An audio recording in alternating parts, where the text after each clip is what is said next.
এক বাবা দেখলেন তার 11 বছরের ছেলে ফুঁপিয়ে ফুঁপিয়ে কাঁদছে।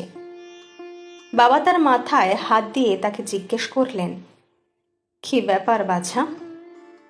ছেলেটা উত্তর দিল, আমার ধনী সহপাঠীরা কথায় কথায় আমাকে উপহাস করে, আমাকে মালির ছেলে বলে ডাকে। ওরা বলে যে আমার বাবা মানুষের জন্য গাছপালা জল দেওয়া এবং ফুল ফুটিয়ে উপার্জিত টাকা দিয়ে বেঁচে থাকে।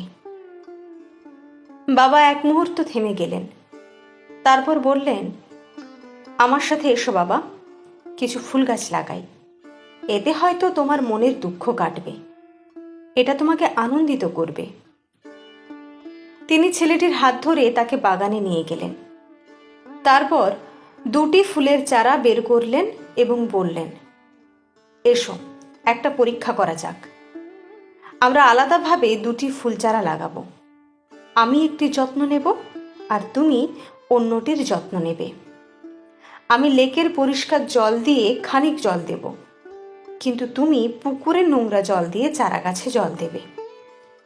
আমরা আগামী সপ্তাহগুলিতে ফলাফল দেখতে পাব। ফুলের চারা রোপণে বাবার সাথে যোগ দেওয়ায় ছেলেও আনন্দিত হলো। তারা যথাক্রমে তাদের যত্ন নিয়েছে এবং তাদের বেড়ে উঠতে দেখেছে। তবে ছেলেটি খুব আন্তরিকতার সঙ্গে কাজ করেছে।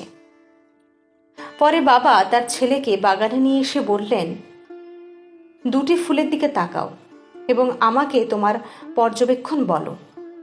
ছেলেটি সাড়া দিল, আমার ফুল তোমার চেয়ে ভালো এবং স্বাস্থ্যকর দেখাচ্ছে। তুমি পরিষ্কার জল ব্যবহার করলেও তোমার ফুলের চারাটি তেমন বড় হয়নি বা ফুলগুলো সুন্দর নয়, এটা কিভাবে সম্ভব?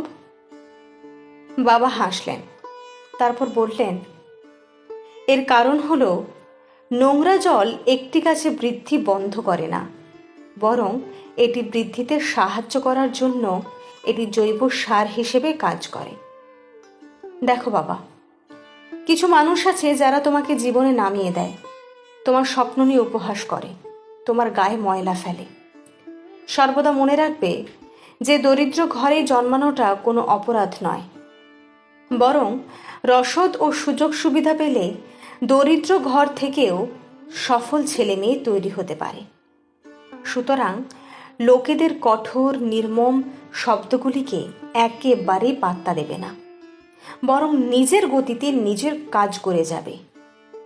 আর তা করলে হাজারো নেতিবাচক কথা এবং কঠোর নির্দয় কথার মতো নোংরা তোমার বৃদ্ধি আটকে রাখতে পারবে না।